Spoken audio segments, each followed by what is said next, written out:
ओर से संजीव अवस्थी शिव भक्त रावण, आप सभी को जय श्री भोलेनाथ। मैंने पूर्व वीडियो में ये कहा था कि मैं सप्ताह में या एक पक्ष में एक बार रामायण जी के पात्रों का आपसे चर्चा करूंगा। उसी विषय को लेकर के मैं आज आप सभी के सामने उपस्थित हुआ हूं। क्या आपको जानकारी है कि रावण का विवाह कैसे और किसके साथ हुआ? क्या आपको जानकारी है कि कुंभकर्ण और विभीषण का विवाह रावण ने किसके साथ और किस प्रकार कराया? क्या आपको जानकारी है कि लंका का राजा बनने से पूर्व लंका का आधिपत्य किसके पास था? आपसे प्रमुख बिंदुओं को लेकर चर्चा करते हैं।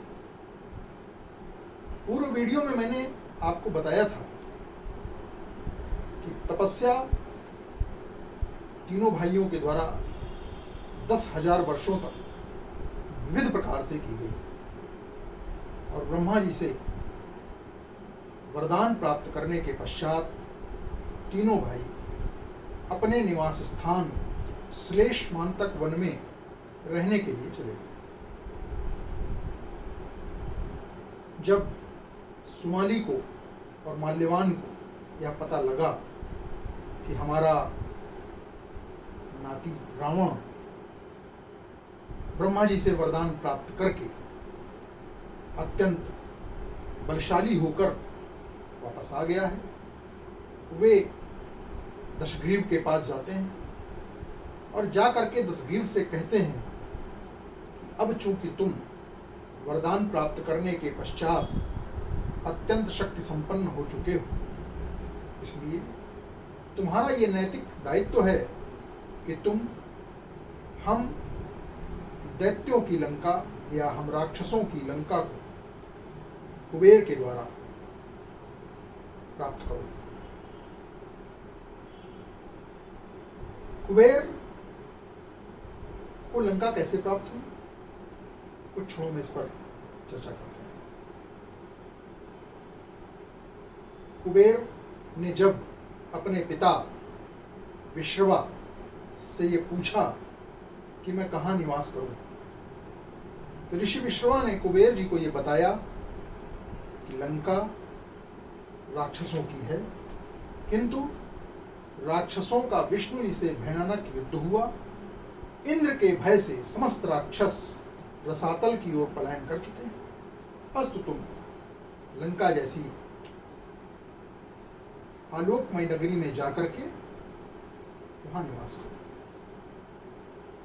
कुबेर जी लंका जाते हैं, वहां जाकर के वहां का शासन स्वीकार करते हैं और कुछ ही समय में वह लंका नैऋतों से, यक्षों से भर जाती है। इधर जब सुमाली दशग्रीव के पास श्लेषमांतक वन में पहुंचता है और कहता है कि तुम लंका को प्राप्त करो, तो रावण के द्वारा यह कहा जाता है कि कुबेर हमारे बड़े भाई हैं, आप हमको गलत शिक्षा मत दीजिए। अगर वो वहां राज्य कर रहे हैं तो मुझे कोई आपत्ति नहीं है, उनको वहां राज्य करने दीजिए। सुमाली निराश होते हैं। उनके मंत्री प्रहस्त रावण को समझाते हैं कि नहीं, इसके पूर्व भी स्वर्ग पर दैत्यों का ही आधिपत्य था, किंतु इंद्र के द्वारा दैत्यों को युद्ध में परास्त करके वहां से पलायन होने को विवश किया गया और स्वर्ग पर इंद्र का अधिकार है। तो ये निरंतर इस प्रकार की प्रक्रिया चली आ रही है।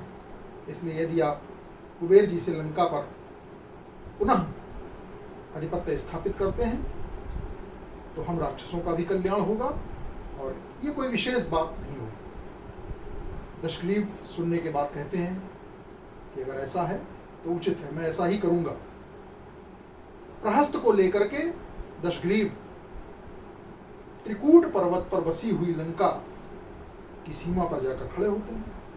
प्रहस्त को दूत बनाकर कुबेर के पास भेजते हैं और कहते हैं कि तुम अति विनम्र वाणी में मेरे अग्रज कुबेर से यह कहना कि यह लंका अब वो मुझे दे दे। प्रहस्त कुबेर जी के पास जाते हैं और जाकर के रावण का संदेश कुबेर जी को बताते हैं। कुबेर जी कहते हैं कि रावण से ये कहो, दशग्रीव से ये कहो कि वो मेरा अनुज है। यदि वो लंका में रहना चाहता है तो वो लंका में आकर के रहे, मुझे कोई आपत्ति नहीं है।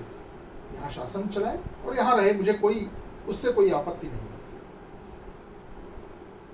किंतु प्रहस्त यह सूचना आकर के दशग्रीव को देते हैं, किंतु उधर कुबेर को चूंकि यह पता लग चुका था, ये जानता था कि यह राक्षस कुल का व्यक्ति है, इसकी माँ कैकसी एक राक्षस कुल से है, तो कहीं ऐसा न हो कि कोई अनैतिक कार्य रावण के द्वारा हो जाए जिससे मुझ लोकपाल का अपमान हो।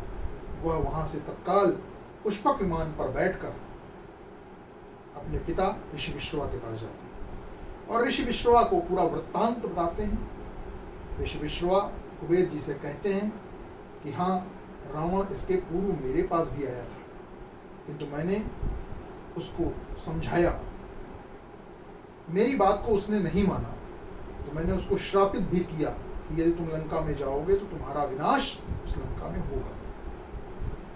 और मेरा ये मानना है कि रावण चूंकि राक्षस कुल का है, उसकी माँ राक्षस कुल की है, इसलिए वो कोई ना कोई इस प्रकार का कार्य अवश्य करेगा जो तुम्हारे लिए हितकर नहीं होगा। अस्तु, तुम लंका को छोड़कर कैलाश पर्वत पर जाकर के बसो और कैलाश पर्वत में अलकापुरी नामक एक स्थान है, वहां जाकर के रहो, उसका निर्माण करो। कुबेर जी अपने पत्नी, पुत्रों, बांधवों और कुछ विशेष सचिवों को लेकर के अलकापुरी के ऊपर प्रस्थान कर जाते हैं। इधर दशग्रीव प्रहस्त के साथ मदमस्त चाल चलता हुआ लंका में प्रवेश करता है और लंका में प्रवेश की सूचना जब अन्यान्य राक्षसों को मिलती है तो वे सभी राक्षस रसातल से निकल करके लंका में आ जाते हैं। लंका के सिंहासन पर दशग्रीव को बिठाया जाता है और समस्त राक्षस उनका अभिषेक करके उनको अपना राजा स्वीकार करते हैं। एक बार शिकार करते हुए उसके पूर्व ये बताना आवश्यक हो जाता है कि कुंभकर्ण और विभीषण ये दोनों लोग भी रावण के साथ लंका के राजप्रासाद में ही रहने लगते हैं। उधर रावण एक दिन शिकार के लिए जंगलों में जाता है। जंगल में दशग्रीव की भेंट मैदानों से होती है। मैदानों एक सुंदर सी बालिका के साथ उस जंगल में विचरण कर रहा होता है। दशग्रीव जब मैदानों के साथ एक सुंदर युवती को देखता है तो मैदानों से पूछता है कि ये कौन है और इनको लेकर आप यहाँ कहाँ घूम रहे हैं। मैदानों दशग्रीव का परिचय पूछते हैं। जब दशग्रीव उनको ये बताता है कि मैं ब्रह्मा का नाती, विश्रवा का पुत्र हूं, तो मैदानों समझ जाता है कि ये भावी विश्व का सम्राट है। वो अपनी पूरी कहानी दशग्रीव को बताता है कि ये मेरी पुत्री अप्सरा नामक हेमा नामक अप्सरा की कन्या है।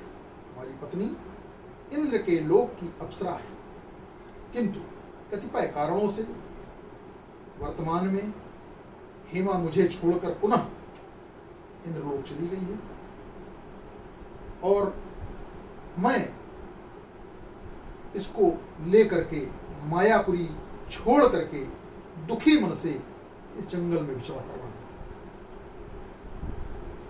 रावण उस रूपवती स्त्री पर, युवती पर मोहित हो जाता है और मैदानों से ये कहता है कि क्या आप इसका विवाह मेरे साथ करेंगे। मैदानों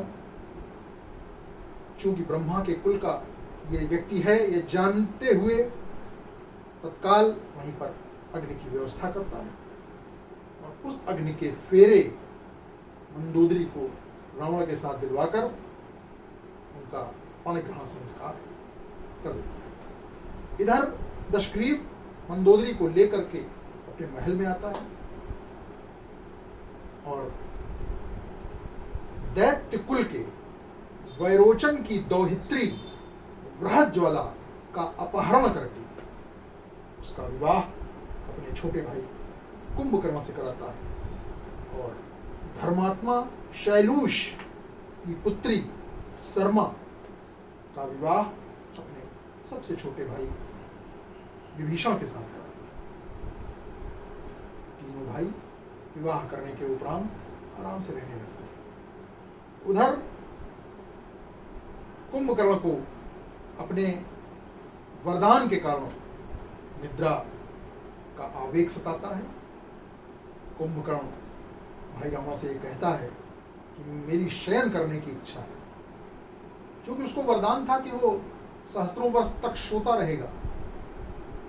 रावण या दशग्रीव तत्काल उनके लिए 2 योजन लंबी 1 योजन चौड़ी एक गुफा में उनका शयन कक्ष का निर्माण विश्वकर्मा जैसे शिल्पियों से कहकर के करवाते हैं और कुंभकर्ण उस गुफा में जाकर के शयन करने लगते हैं। विभीषण रावण के सचिव हो जाते हैं और उधर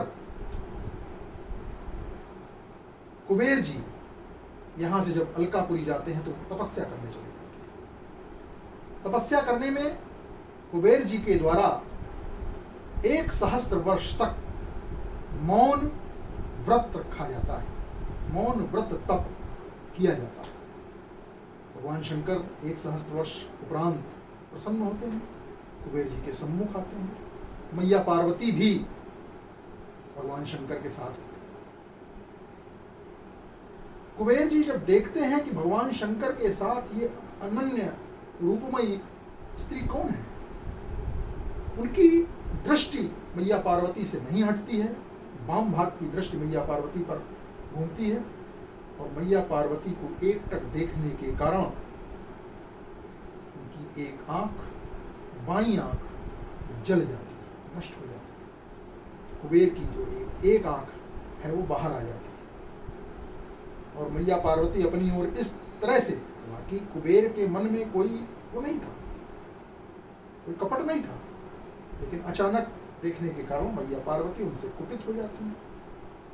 किंतु भगवान शंकर के द्वारा समझाने पर मैया पार्वती उनको पुत्र तुल्य स्वीकार करती हैं और कुबेर नाम भी इनका, इसके पहले इनका नाम वैश्रवण था, वहीं से इनका नाम कुबेर हो जाता है। एक आंख चली जाती है और चूंकि बुरी दृष्टि से ये ऐसा कहा जाता है, हालांकि कुछ ग्रंथों में ऐसा दिया हुआ है कि ऐसा है नहीं, लेकिन फिर भी अनेक ग्रंथों में अलग अलग प्रकार की घटनाएं मिलती हैं, उस पर बहुत चर्चा न करते हुए इनका नाम यहाँ पर इस कारण से कुबेर पड़ता है। भगवान शंकर प्रसन्न होकर के कुबेर से ये कहते हैं कि इस मौन व्रत का पालन केवल 2 लोगों ने किया है, या तो मैंने किया है या इसके पश्चात तुमने किया है। मैं तुमसे अत्यंत प्रसन्न हूँ, वर मांगो। कुबेर जी उनसे नित्य दर्शन का वर मांगते हैं और अलकापुरी में चले जाते हैं। जब उनको ये जानकारी होती है कि उनका छोटा भाई दशग्रीव अब आतंक मचाने का प्रयास कर रहा है, आसपास लंका के आसपास आतंक फैला रहा है, तो वो अपना एक दूत लंका में भेजते हैं और दशग्रीव को समझाते हैं। दूत के द्वारा दशग्रीव के पास ये संदेश जाता है कि जा करके रावण से कहो, दशग्रीव से कहो ये अपना अत्याचार बंद करे।